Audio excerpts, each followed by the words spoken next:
दोस्तों, पिछले कुछ महीनों में लगातार चीन के साथ हमारा तनाव बना हुआ है, ये बात हम सभी लोग जानते हैं।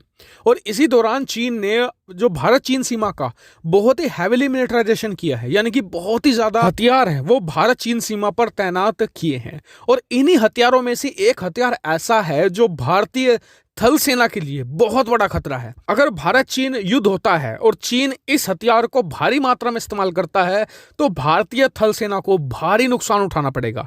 और दिक्कत की बात यह है कि भारत के पास इस तरीके के हथियार है तो, लेकिन काफी कम संख्या में है।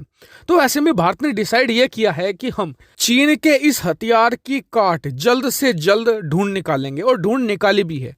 और सबसे अच्छी बात यह है कि जो हथियार भारत ने चुना है ये अपनी कैटेगरी का दुनिया में नंबर 1 हथियार है। और ऐसा नहीं है कि भारत को अचानक से मिल गया हो। भारत पिछले 2 से ढाई सालों से लगातार कोशिश कर रहा था कि इस हथियार को अक्वायर कर ले, लेकिन रशिया ने खुद ही अपनी सेना में इसे काफी लेट इंडक्ट किया, तो उसके बाद ही उसे बेच सकता था।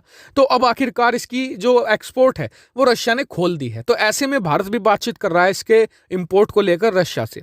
और आप मेरा यकीन मानिए, अगर भारत और रूस के बीच इस हथियार को लेकर बातचीत हो जाती है, बात बन जाती है और भारत इसे खरीद लेता है, तो यकीन मानिए ये चीनियों के धागे खोल देगा। तो चलिए अब डिटेल से जान लेते हैं कि ये कौन सा हथियार है चीन का जिसकी काट में भारत ने रूस में ये हथियार ढूंढा है, इसकी स्पेशलिटी क्या है और क्यों चीन के खिलाफ ये भारतीय थल सेना का मास्टर स्ट्रोक साबित होने वाला है। तो चलिए वीडियो को शुरू कर लेते हैं, लेकिन उससे पहले अगर आपने अभी तक चैनल को सब्सक्राइब नहीं किया तो कर लीजिए। तो दोस्तों, हाल ही के दिनों में, खास करके अब से 15-20 दिन पहले, चीन ने बहुत ही ज्यादा टैंकों की तैनाती कर दी है भारतीय सीमा पर।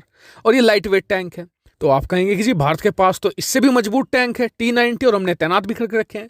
तो इसमें 2 चीज ऐसी हैं जो आपने मिस कर दी। पहली तो ये कि भारत के पास उतनी बड़ी संख्या में नहीं है, और दूसरी बात जो है भी तो आधे हमें हमेशा पाकिस्तानी सीमा पर तैनात करके रखने पड़ते हैं। तो ऐसे में चीनियों की काट क्या हो? चीनियों की काट है T-14 अरमाटा। जी हाँ, ये टैंक नहीं, भयंकर तबाही का सामान है। और दुनिया में नंबर 1 टैंक आज की तारीख में इसे माना जाता है, और सबसे सेफेस्ट टैंक की श्रेणी में भी इसे ही रखा जाता है। क्यों? देखिए, इस टैंक के अंदर एक स्पेशल कैप्सूल लगाया गया है कि अगर मान लीजिए कि इस टैंक को दूसरे किसी टैंक ने या मिसाइल ने निशाना भी बनाया है, तो इसके अंदर बैठा जो क्रू है, 4-5 लोग जो इसमें बैठे हुए हैं, तो वो सुरक्षित रहेंगे, उन्हें कोई भी डैमेज नहीं होने वाला। साथ ही इसमें बहुत ही हाई एंड टेक्नोलॉजी का यूज किया गया है।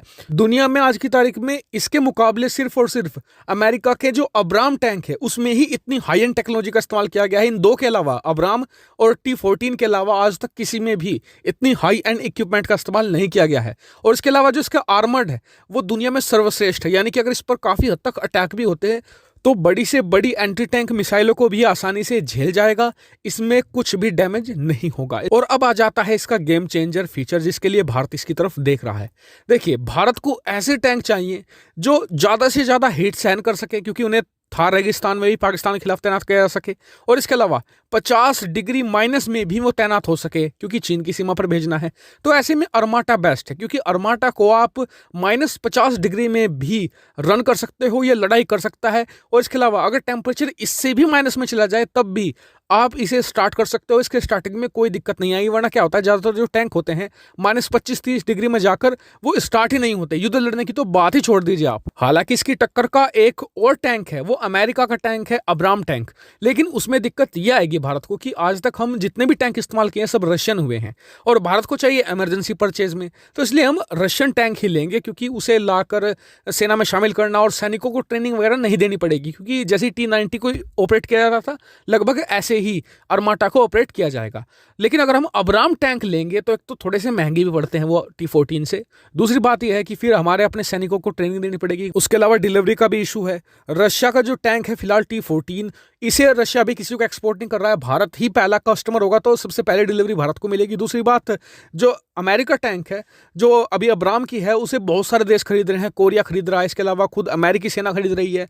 तो ऐसे में भारत को डिलीवरी भी लेट मिलेगी। तो इसलिए हर लिहाज से T-14 भारत के लिए बेस्ट रहेगा। तो आपका क्या मानना है T-14 के एक्विजिशन को लेकर? कमेंट करके जरूर बताएगा। साथ ही वीडियो को शेयर कीजिएगा और चैनल को सब्सक्राइब करना तो बिल्कुल भी मत भूलेगा। Thank you for watching video.